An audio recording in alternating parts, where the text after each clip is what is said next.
distribuido distinto, estuvimos debatiendo el proyecto de Cabildo Abierto, que tenía que ver con fiscales y jueces y el famoso delito de prevaricato, un delito que en realidad ya está previsto, pero solo le cae o tiene como sujetos a los abogados. Bueno, el plan de Cabildo Abierto era llevar también ese delito, es decir, a ser responsables también en ese sentido a fiscales y jueces.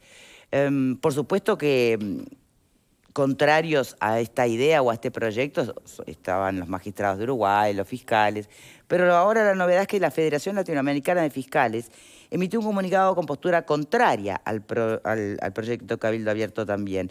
Así que invitamos al presidente de la Asociación de Fiscales de Uruguay, William Rosa, para que nos ayude a entender desde la perspectiva de Fiscalía por qué es tan negativo que en realidad, en caso de que se cumpla o que haya evidencia, pues todo pasa por la evidencia, el concepto de la justicia, ¿no?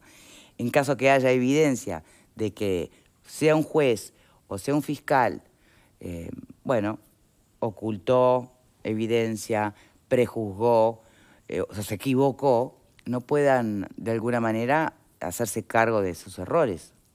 Bien, primero que nada hay que decir que esas hipótesis que planteabas recién ya existe la posibilidad en nuestro derecho de que cuando algún funcionario fiscal o juez comete esas conductas sea responsabilizado. Tanto los fiscales como los jueces están sometidos a una responsabilidad administrativa, civil y penal en el caso de que cometan errores o que incluso esos errores sean con una cuestión dolosa que sea un delito. ¿Y cuál sería ese delito? Existe el delito de abuso de funciones, por ejemplo, en el caso de que en ejercicio de un cargo se cometa una conducta extralimitando la potestad que tiene o contraviniendo lo que el ordenamiento jurídico establece. Pero siempre con el tema del abuso de funciones nos hemos visto enfrentados a un abismo de interpretaciones.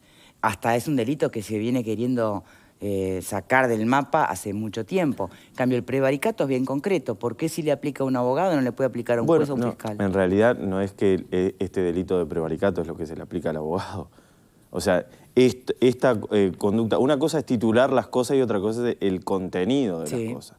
O sea, las conductas que configuran el precaricato. El prevaricato acá, este título habría que sacarlo de lado e ir directamente al titular que tiene cada uno de los delitos que se están previendo. El artículo 1 de este proyecto de ley dice persecución penal ilícita.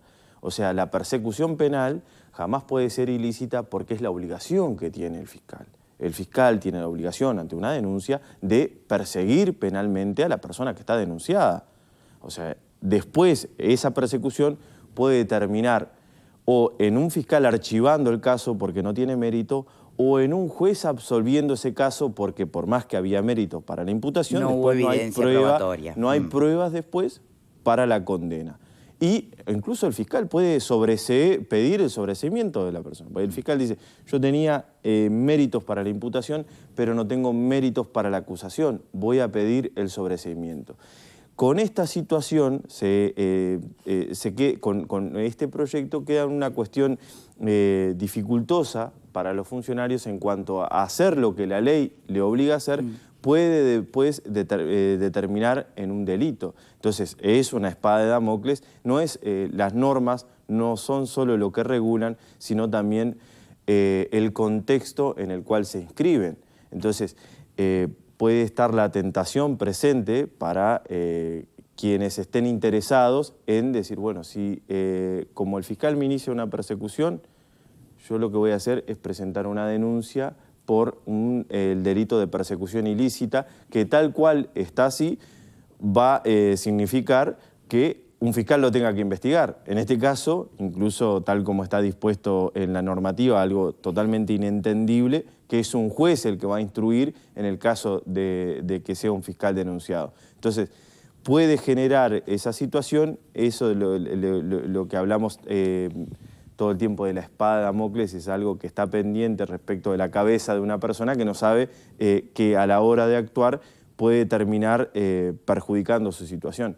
Es una forma de presión sobre quien está comenzando una persecución. No hay dos interpretaciones al respecto.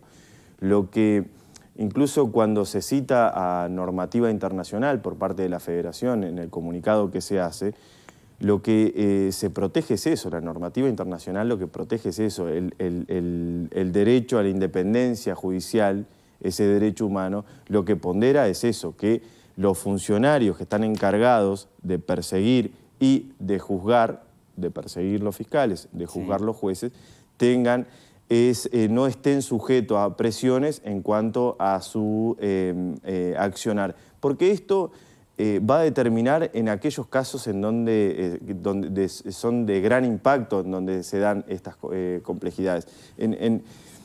En lo común, en lo de todos los días, no se dan esas situaciones, claro. Pero ahora cuando un fiscal tiene que por ejemplo, Urabodero Pérez. Cuando un fiscal tiene que imputar a un político... ¿De asuntos políticos? Sí, a un político, bueno, a una banda criminal de gran escala. Estas situaciones van a aparecer porque del otro lado aparece una estrategia de defensa que se va a valer de todas las cuestiones habidas, sobre todo en el ordenamiento. Si esto es legal, si es legal, si existe un delito, yo puedo denunciarlo y puedo... Sí, pero ¿no pasaría lo mismo con la denuncia como contraataque de un imputado, ¿no? Se me está haciendo una persecución ilícita. Va a haber alguien que va a recibir esa denuncia y dará mérito o no. Si quiere evidencia y prueba de eso, hay que darle curso, ¿o no? Bueno, el simple hecho de la denuncia es una estrategia. Y bueno, hace un tiempo yo... también denunciar... Vine a este lugar, estábamos discutiendo sobre la responsabilidad civil de los fiscales. Yo decía, los fiscales somos responsables civilmente, lo único que nosotros pretendemos es que haya una estructuración de tal forma que la responsabilización civil de los fiscales no sea utilizada como una estrategia para coaccionar o amedrentar a los fiscales. Entonces, primero se va contra el organismo y después el organismo sí... termina siendo condenado y después se entiende que ese funcionario actuó con culpa o dolo, va en contra del funcionario. Entonces, esa ley por la que propugnamos, no decíamos, nosotros no queremos no ser responsables, incluso hablábamos con Marguerite, que él se ponía en la situación de, bueno, entonces lo que se pretende es una coronita por parte de determinados funcionarios, y para nada. Lo que se pretende es una ordenación de forma tal que estos funcionarios que están encargados de una tarea tan sensible como la persecución penal no tengan de alguna forma una situación que condicione el ejercicio de lo que nos obliga la ley, que es la persecución penal. Bien, me permite un momento, porque esto de la conversación con Marguerite debe haber sido fuera de cámaras, porque recién empezamos. No, en aquella oportunidad. En aquella oportunidad. No, en aquella oportunidad... Hablamos fuera de cámaras, pero le pregunté otra cosa. Bueno, ¿querés preguntar lo que hablaron fuera de cámaras? No, le preguntaba a qué estaban, simplemente, a qué estaban sujetos los fiscales, cómo era el orden dentro de cuáles son los límites, por eso, los límites del poder de los fiscales. ¿Y te sigue quedando la sensación de que quieren tener coronita? No, yo no tengo cuestionamiento, yo no estoy de acuerdo con el proyecto de Cabildo Abierto, no me parece, que tampoco quiere decir que... Por eso le preguntaba, la preocupación es que no tengan poderes ilimitados, que nadie tenga poderes ilimitados. Bien. Simplemente. ¿Fernanda? Si hay controles parlamentarios, hay controles del Ministerio de Cultura, hay controles de la Fiscalía de Corte, están sujetos a una serie de jerarquías. A nosotros nos podrá gustar o no las decisiones de los fiscales, pero no son impunes, quiero decir. Bien. ¿Fernanda? Yo creo que este proyecto tiene que ver con una conducta que hace tiempo venimos asistiendo, que creo que de casos puntuales se quiere hacer una regla. Y cuando se legisla, no se puede legislar en base a conductas incorrectas de casos puntuales. Porque, a ver, nadie duda de que entre los actores judiciales, obviamente, fiscales, jueces, funcionarios judiciales, obviamente existen conductas que son incorrectas, que son ilícitas o que son apartadas de la norma, como en todos los trabajos del mundo. Ahora, que nosotros hagamos de esto una afirmación o querer instalar en la agenda pública el hecho de que los fiscales hacen lo que quieren, que los fiscales persiguen motivadamente, por motivaciones personales, cuestiones penales, me parece que ya se entra en un terreno bastante complicado. Que esto, ojo, no quiere decir eso, que todos sabemos que existen conductas ilegítimas. Ahora, lo que yo voy, que lo he dicho varias veces, bueno, yo motivo, solicito y pido a aquellas personas que entienden o que conocen de delitos o de situaciones que son ilícitas, que las denuncien. Acá, yo creo que la Asociación de Fiscales va a ser la primera que va a pedir que se le haga llegar tanto a la Fiscalía como al sistema judicial en general, lo mismo para los jueces. Bueno, cuando conocemos de funcionarios que se apartan de la ley, obviamente vayamos y denunciemos, porque eso es lo que hace un sistema mucho más fuerte y mucho mejor. Bueno, ahora, pero no te olvides que recientemente no hemos sido testigos de ese proceder por parte de la institución. Cuando se han equivocado fiscales, se les excusa. bueno, pero ahí también hay que escuchar cuál es lo que entiende la Fiscalía, si existió delito o no. Porque acá el tema es, Marguerite decía, ¿se pueden compartir las decisiones de los fiscales o no? Obviamente, como la de los jueces o no. Ahora, ¿actuaron de manera ilegal o no? ¿Estaba dentro de sus potestades o no? Y yo creo que, leyendo un poco el proyecto de ley, quería leer acá el primer artículo al que hacía referencia el fiscal. ¿Qué dice? El fiscal que intencionalmente persiga penalmente a un no culpable o una persona a la cual no le corresponda la sanción penal. Yo me pregunto, primero, ¿cómo identificamos la intencionalidad del fiscal para perseguir? O sea, me parece que no es claro y que no es garantista en este sentido. Bien. ¿Cómo se determina la intencionalidad? Punto 1. ¿Cómo se determina que la persona no es culpable si no investigamos? Porque acá estamos diciendo al no culpable. Y si el fiscal no investiga, ¿cómo puede determinar si la persona es culpable o no? Bien. Creo que hay muchas cosas que no estarían siendo Advertís claras. mucho más incertidumbres que garantías en esto. Exacto. Bien. Por acá, Vero. Sí, yo creo que el proyecto de ley es un proyecto sumamente peligroso, ¿no? Porque convierte en norma lo que hemos escuchado desde hace rato y no lo podemos, yo no lo puedo separar de quién presenta este proyecto. Las voces de Cabildo Abierto han sido una y otra vez cuestionadoras de la justicia. El propio líder, Guido Manini Ríos, no comparece ante la justicia porque dice no confiar en ella. Y se han sumado voces de otros sectores, de otros partidos que también son preocupantes cuando se habla de la justicia infiltrada y todo esto que se quiere instaurar. ¿Esto significa que no exista posibilidad de que sean perfectibles las normas que hoy hay? Y bueno, seguramente sí, puede haber mucho ajuste, pero no es de esta manera y de la mano de este proyecto de ley, porque me sumo a lo que decía Fernanda. El artículo 4, por ejemplo, dice que a sabiendas de una resolución injusta de un juez penal o no penal, será castigado. ¿Quién establece que una resolución es injusta a sabiendas? ¿Qué juez va a decir, no, tomé esto de manera a sabiendas de que lo que estoy haciendo no es justo? ¿Y quién va a ser el que va a determinar que esa resolución es justa o no si no es la justicia? Realmente me parece que instaura una suerte de arbitrariedad total sobre el sistema que sería muy difícil tener un sistema de justicia garantista de la mano de este proyecto. Esto no implica que no existan algunas cosas que pone el proyecto sobre la mesa que me gustaría consultarle, como puede ser, teniendo en cuenta el rol de los nuevo rol de los fiscales, el ocultamiento de pruebas, por ejemplo. Si hoy un fiscal oculta determinadas pruebas, hemos visto algunos casos donde eso ha quedado allí sobrevolando. ¿Qué normativa vigente hay que pueda castigar esa actitud una vez que se descubre, bueno, no sé, había un pendrive con información que el fiscal lo tenía y no lo puso a disposición? ¿Qué normativa hay que pueda apuntar directamente contra ese delito o esa falta? No sé qué sería. Bien, hay que tener en cuenta también, está la posibilidad de que cuando ocurre una situación así, que es una situación que no debe ocurrir, un fiscal ocultando evidencias, porque una cosa son las evidencias y otra cosa es la prueba. La prueba se da en juicio y las evidencias es lo que está en la carpeta investigativa. Obviamente la defensa tiene que conocer lo que está en la carpeta investigativa porque de esa forma puede planear una estrategia de defensa, si no, no se puede. Bueno, por eso, ¿qué pasa ante una situación así? Ante una situación así, se dan las denuncias correspondientes y se comienzan los mecanismos de indagatoria también correspondientes en cuanto a si ese funcionario ese funcionario que puede ser el fiscal, puede ser un funcionario de la Sí, fiscalía, sí, sí. puede ser en la policía que se haya dado ese ocultamiento aparente. Entonces tiene que empezar en andamiaje, ponerse en andamiaje la investigación administrativa respecto de esa situación.